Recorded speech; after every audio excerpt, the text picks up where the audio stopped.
Hi guys, before we get into the video, did you manage to check out the link for your pop-out poster? I received my poster and it's a must-have if you're an Arsenal fan, and it's available all around the world. Hopefully you guys enjoy the video.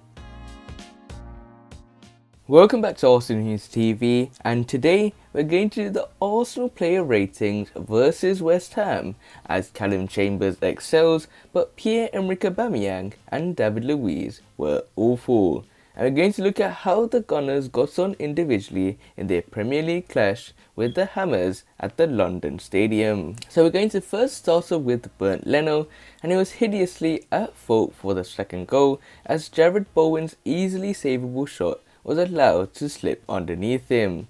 But he couldn't do much for the other goals, but a hideously poor error nonetheless. And I thought that was a save that he should have made, and he gets a 4 for his performance. So we're going to next look at Callum Chambers, and he was supposedly brought into the side for his defensive ability. Callum Chambers was Arsenal's best defensive player on the day. 2 assists were the reward for the England international, who got forward constantly down the right hand side and played several eye-of-the-needle forward passes when the Gunners were chasing. And it was a surprise decision by Mikel Arteta, but slowly but surely Callum Chambers is starting to become the starting right back of this Arsenal team, and for his performance today he deserves an 8. Next up we got David Luiz, and it was an abysmal display from David Luiz, whose lack of intensity in pressing Mikel Antonio in the build-up to the first goal was symptomatic of Arsenal's poor start. He was also beaten in the air too easily for the third. The question now has to be, what has Rob Holding done wrong to find himself almost permanently out of the team behind the Brazilian? And I thought David Luiz again was shocking, and for his performance today, it's fair to say he deserves a 4. Next up, we got Pablo Mari. He is normally so composed at the back, but the Spaniard looked rattled today. He was shaky on the ball and not strong enough in the air, and it was a day to forget for Pablo Mari, who surely has cemented himself as a second choice to Gabrielle with this display. And I thought it was shocking by Pablo Mari, and I thought it was rattled by the way Arsenal started, and he followed on from that. And for his performance, he deserves a 5. Next up, we got Ceni, and he didn't do enough to stop the frequency with which West Ham were getting crosses in early on in the match. He attacked with his usual aggression in the second half, and made amends for his first half defensive display with a tremendous block from Jarrod Bowen. And I thought that block was really saving for Arsenal, because if that was another goal, it would have been another goal conceded and probably a loss for the Gunners. But for his performance today, he deserves a 6. Next up, we got Thomas Partey, and the Ghanaian is clearly an excellent defensive midfielder who can pick a fantastic pass. However, when it comes to one thing he cannot do, it is shooting from distance, and I think he had 3 or 4 shots and all of them went beyond the bar, and for his performance he deserves a 6.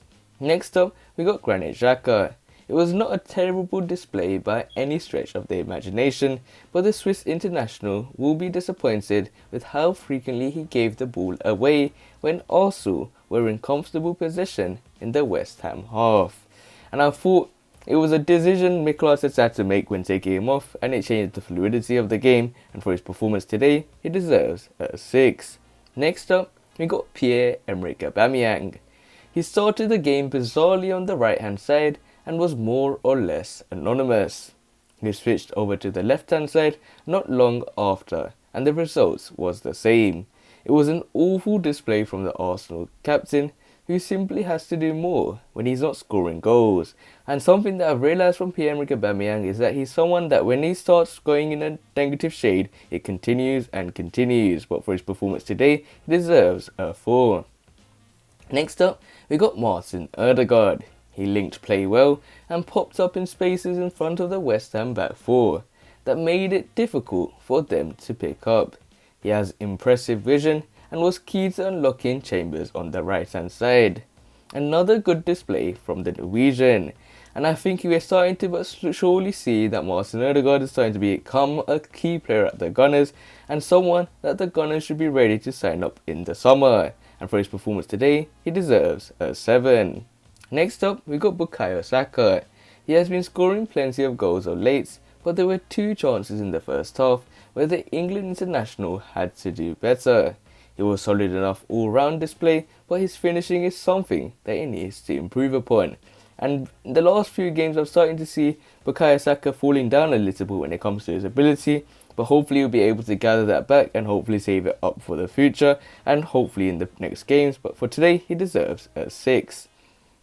Next up, we got Alexandra Lacazettes. While his good friend Pierre-Emerica Bamiang was lethargic and underwhelming, Alexandra Lacazette's energy and intensity up front was exactly what Arsenal needed. He was unlucky not to have scored a second at the beginning of the second half, and he dropped deep to link play brilliantly throughout. And Lacazette is starting to show that he should be starting ahead of Pierre-Emerick Aubameyang, but with something like Mikel Arteta is his bias that he has to get rid of and hopefully give Alexandre Lacazette the chances now, and for his performance he deserves a 7. Next up, we got Emile Smith-Rowe. He came on slightly in a deeper role, but he did a good job when carrying on Arsenal's forward momentum, and he made a crucial save when Declan Rice was running through the Arsenal defence, and I thought he had a decent game, but would have loved to see him start, but for his performance today, he deserves a 6. Next up, we got Nicola Pepe, and it was a vital cross at a crucial moment for Alexandre Lacazette's equaliser.